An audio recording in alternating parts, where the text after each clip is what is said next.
This is UCU Focus TV, and today we're having an exclusive with the newly elected President of Law Society Uganda Christian University. Congratulations upon your victory. Thank you so much. Yeah, how do you feel about the new win that you have just gotten to yourself? I feel so happy because first of all, actually, this wasn't about only winning the presidency of Uganda Christian University Law Society, but it was about creating a thriving, a dynamic and a supportive community to everyone, and that's what we intend to create. I feel happy and I feel that indeed this new cabinet is going to work and serve the people. Yeah, actually, I've already seen you start doing your work. I've seen you trying to get people internship, trying to inform them about how they can get the internship. So basically, I hope to see the best from your office, and we're going to keep watch over your duty in office and your time in office, and we hope that the Law Society will not break down again. Exactly, it won't. Okay. We promise. So now, I want us to start from somewhere. I wanted us to know about your early life, yes. So tell us about when you were born, anything you remember from your childhood memories. First of all, let me begin with my name. I'm Asaph Elly. I'm a third-year student at Uganda Christian University, now the President-elect UCU Law Society. I was born on the 3rd day of March 2000. Right now, that means I'm 23 years of age at the moment. I was celebrating what I remember mostly in my early life. On 3rd day of March 2003, when I was celebrating my birthday, when I was making 3 years old, my parents were going to buy for me a birthday gift somewhere, but they met an accident and I lost them on that day, all of them at once. At that time, a gentleman aged 3 years of age became a total orphan. That means if you don't have a parent, if you don't have any parents, existing parents who can support you at that early age, you become an adult. So that means I became an adult at the age of 3. That's when I started thinking like a man. At that time, a gentleman aged 3 years of age didn't have any hope of going to school. At that time, a gentleman aged 3 years of age had to generate ideas of how to survive the following day. And it was a hassle because in 2003, my elder sister was 16 years of age. She had to look after a family of 5 other siblings that we had in the house.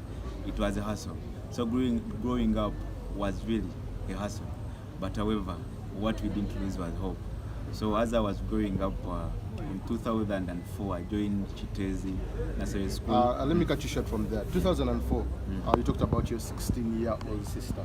Was she the one who was fending for you? Was she the one paying your school fees? When it comes to school fees, I took long to join school because most of our colleagues, most of the age mates, joined school when they were 3.5 years, but for me I had to join at 4. Why? We didn't have hope that actually time shall come and I get money to go to school. Now we had someone who was operating a certain nursery school. It was called Chitezi Nursery School. That person is called Madam Chuana. She's still existing. She's still alive at this time. So she came by at home and she told my sister, why don't we try to take this child Asaph to school?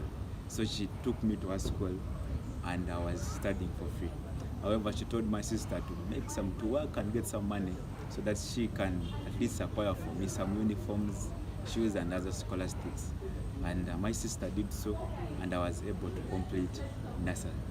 Okay, so after nursery, you went to primary. Yes. Tell us the transition from nursery to primary. The transition to nursery to primary, it was indeed a God-created transition because it came in a way that I didn't expect. In 2007, there are some people who came at our home. Those people are from an organization called Chain Uganda. Chain Uganda, in full, it is community health and information. I've seen something on your bio of Chain Uganda. Exactly. Yeah, they posted me congratulating me. And those people have indeed supported me since 2007. Yeah, so when I was going to P1, those people came by. They came at home and they saw the situation that we are going through. My sister by then, I think she was 19, but she had to hustle to get for me money, to get for me tuition, school fees for primary. So they told her, don't worry, we are going to start sponsoring herself from today until when she will finish studies. So they started from 2007, and I testify that even up to now, they are still sponsoring me. Now, when we are leaving When I finished P7, I was from P1 to P7. I was in a UPE school. You know, there were some allegations. Even our teachers used to tell us that no one can come from a UPE school and we expect to go to university. Why? We are paying 30,000 by the school fees. But I tell you that even at times some parents could fail to raise the 30,000 a student. Now, do you expect a parent who has failed to pay 30,000 to raise the 3.22 million at UCU? Of course, it's a no. Now, every time, you know, the sponsors set a target that for us we can only continue with the person who has scored such and such aggregates.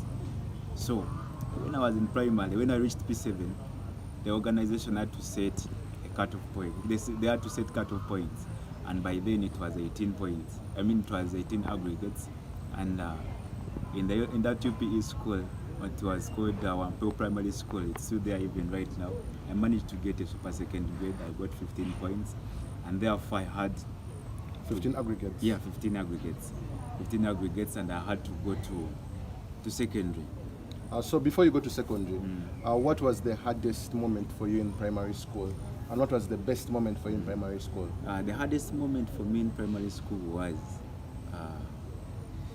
was one. There was hardship in receiving scholastics because yes, Chain Uganda was supporting me, but you cannot tell them to give you everything you need in life again. So getting scholastics was kind of hard, but indeed God provided. And also missing the love of the mother. On visitation day, people's mothers and fathers could come by to visit them, but for you the only thing you could do is sitting aside and look at them. You know, I couldn't stop wishing that how I wish they were here with me to see me growing up, to see me grow up at this time. But you know, we had to push on. I had to have hope. I had to develop hope that actually there is some days ahead. So the most challenges I faced in primary education was scholastics purposely. In general, it was scholastics because at that age I couldn't get a job to say that let me start working so that I can raise something. Yeah. So actually, my producer had given me only 3 minutes for this interview. I'm sure I've gone above 3 minutes, and this is a very touching story. And 3 minutes are not enough to hear this entire story. So now let us first go into now your high school life. You got 15 aggregates, and you succeeded to go to go to secondary. Yeah. What was it like? Which school did you join, and what was secondary like? Secondary was such a nice experience because you know when you are leaving primary, you know you have been putting on a catchy trouser, a catchy short. Yeah. So you are optimistic. You want to feel, you want to have that feeling of how does it feel to put on a trouser? How does it feel to put on a tie? You know what's funny is we had that feeling of how will it feel like to put on a trouser? Yet at home we'd always put on trousers, exactly. But we're just so excited. So let's continue from there. Exactly. So I joined a school in Kasangati. It's called Tender Talents Senior Secondary School. And now, as I was going, I started from there only, first term of secondary. Now, I got an opportunity to talk to my sponsor. When I talked to my sponsor, I had to ask which school I was attending to at that time. I told him the name of the school, so he requested for change of the school. Now that's when the organization took me to Buloba High School. It's one of the nice schools we have in Uganda. So when I went to Buloba, you know, it was my first time to be in an environment which had many people, because we were indeed very many. And you know, when you are in an environment where there are many people, you have to struggle for some things like food. Food was there in abundance. Breakfast, they could give us breakfast and escorts. But a year one student, I was very thin. I couldn't hustle with some guys in senior 4. That's why I had to request the organization to change me to a school that had a smaller population. They listened to me, and actually I thank them because they have been parents to me. Because a person who doesn't know you, to listen to you, to pay attention to all, like to your desires, is difficult. They changed me and they transferred me to Makele High School in Gade, where I joined in the third term. I reached. Which class was that? It was senior 1 third term. I joined them in that So senior one, you went to 3 schools. Exactly. Senior one, I attended senior one in 3 schools. But I thank God that it wasn't due to suspension, but I was looking for the best for my life. Yeah. So I went to Makerere High School, Mingat, and at least I found a population that was kind of favorable. You know, people just increased after a few years, but the people I found, the population I found, was favorable, and the standards of living, there was no so much hassle for some things that are required for survival at campus. Okay, so you were in Makerere High School from senior 1 up to senior 4. Exactly. So after senior 4, what happened? What next? At Makerere High School, senior 1, senior 4, to senior 4, you know, again the organization had to set the cut-off aggregates. They were like, if someone gets more than or beyond the first grade, if someone gets like second grade and third grade, we shall not continue with that person. Yeah. You know, when I reached high school, I knew that I was an orphan. And I was like, how am I going to exercise like my potential so that, you know, I create something that's called limitless possibilities on my side. In senior 3, I decided to take up campaigns, like to campaign for a certain post. It was deputy sanitary prefect. And indeed, people trusted me with their mandate, and I served from senior 3 to senior 4 as the deputy sanitary prefect. That's where my leadership character developed from, because I was like, if I can lead in a 5-star institution, like High School, when I'm an orphan, a person who doesn't have anything, because even in campaigns, I didn't buy anything for students. I just talked to them, and they bought ideas, and they put me into office. So that's where my leadership character developed from Makerere High School, they used to meet us very well. Now, in senior 4, when they set cut-off points, I thought it was a first grade. Yeah, it was a first grade. I thank God that I got a first grade. Senior 4, God was there. I got 31 aggregates, which was actually the cut-off. Yeah, and when I went to the organization, really, they were happy for results, and I had to join A-level. Okay, so when you joined A-level, where did you go to A-level? When I joined A-level, my dream was to join Rubili High School. But when I went to Rubili High School, I went there to seek for admissions. And I found that their lifestyle was kind of different from the rest of high school life, because I found when some people are even sleeping in hostels, you know, some things that don't happen in high school. In high school, we know one thing. Dormitories, you know. Yeah. So when I went for admissions, first of all, I got afraid.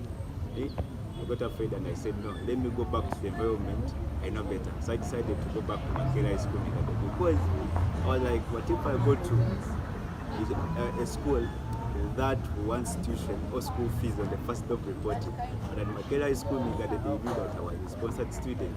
So even though I didn't pay, they could give me exams. Even in those situations I paid to pay, they could give me exams, and they wait for organization to pay them. So I saw that was a relationship that needed to be kept. So I decided to go back to Makerere High School in 11. Now when I went back to Makerere High School in 11, I had a dream of contesting for HP. Makerere High School for HP. I had a dream of contesting for HP. Yeah, I tried. I wrote an application, handed it in, and indeed I contested for head prefect. However, when I went for vetting, there are some things that didn't go well, and my name was popped, was moved from the list. So were you a very chilled sanitary prefect in all level? Not that, but when the name, because when they removed my name from HP, they put me on the second position. That was head boy, and I was made an opponent. Maybe they knew that there was no, among the people who had applied for head boy, there was no potential candidate for that post. Because actually, to lead all boys in school, you need to be such a charismatic leader. Yeah, so they placed me in that position, and I had to serve. And I served well. And actually, at the end of my tenure, they used to bring people from Cornerstone, Uganda, to come and teach us about leadership. Actually, at Makerere High School, I attended a 2 years leadership course, but from Cornerstone, Uganda, under their umbrella program, High School Leadership Development, which is in short, they used to term it HLD. Now, at the end of my tenure at Makerere High School, I was nominated to represent the school in National Students Leadership Award. Now, those awards are awarded by HOD, in brackets Cornerstone, to the most outstanding leader in their program, and I was nominated to take part in those awards. And actually, surprisingly, something I've never thought that it will happen or to come to pass, I won that award as the Student Leader of the Year in Uganda 2019. So that's when I knew that actually there is something they call limitless possibilities, that even though you are an orphan and you express your efforts very well, the world will not know that you are an orphan. You know, there is nowhere you will go and your efforts are limited, or your possibilities. Yeah. And when it came to senior six, again, the organization had to set the cut-off points. To join university? To join university. They were like, if you score below 10, you will not join, and then we shall not continue with you. Thank God I did take that is history, English and geography, and I scored 15 points. That means the organization had no other option than taking me to the university. Now, when it came to university, they asked me, which university do you want? Remember, I wanted UCU, but I told them, I want UCU, but UCU is kind of very expensive. Shall we afford UCU? Now, they told me, Asaph, I've been supporting you. I was paying 1 million at Makerere School as school fees for the whole semester, for the whole term. At Global, I was paying something close to 780 per term, and they were paying it without any complaint. So they told me when I was joining university, like, Asaph, don't worry, you can apply, do the pre-entries. They sent me money for application. I came here and applied. Passed the pre-entries, and I said it. Tell you that I don't have any debt in accounts. Chain Uganda, I've been paying ever since I joined here. Okay, so there's one thing that I wanted to get very clearly before we wind up this interview. So right now, we've talked about your school fees struggle, Chain Uganda coming in to support you at the age of the class of P1. So now, basically, who has been supporting you with scholastic materials, upkeep, pocket money? Where is the money coming from? Yeah, when my parents died, I stayed with my sister up to 2007. Yeah. Now I had to go to my uncle. He's a reverend. Right now he's retired. He was working at St. Paul Church, Kanyanya. So even right now I'm still living with him. And I thank him so much because he has been taking me and treating me as his own son indeed. So he has been providing. He has been providing scholastics, upkeep, Even when it came for the time to campaign, here at UCU, we provided most of the things he wanted. Yeah, he has been so supportive, and at least he knows where the journey, he knows the journey we have moved, he knows where I've come from, that the journey has been so tough, and indeed, he has been there, he has stood for me, even up to now. Even though I call him when I need anything, he provides. Okay, so what do you have for us in the future? What future aspirations do you have lying ahead of you? Yeah, the future aspirations I have lying ahead of me. Next dream I have, I don't know whether it may be fulfilled in 2026, but I'd like to represent Chadon East in Parliament. Yeah, Mr. Nkunyinji Mwanda will be watching this clip. He has been my role model, the way he came in to take the position, we supported him. I'm among the people who voted for Nkunyinji Mwanda. I can proudly say that. So I'll feel happy if he hands over to me to take Chadon East a step further. Do you think he's ready to hand over to you? He's a lawyer, he understands the rule of law, so I think he's ready. And he believes in democracy, by the way. Yeah. Okay. Thank you so much, everyone that has been viewing this interview from a very from a very hard upbringing, from losing the parents at a very tender age of 3 years old to becoming the next President-elect Uganda Christian Law Society 2023-2024 is something that is very, very big. And of course, this story is very inspirational. It's a story that very many people feel very passionate with. It's a story that many people can easily coordinate with, easily relate with. This has been the story of the new president, Asaph. My name is Bildan Arnold.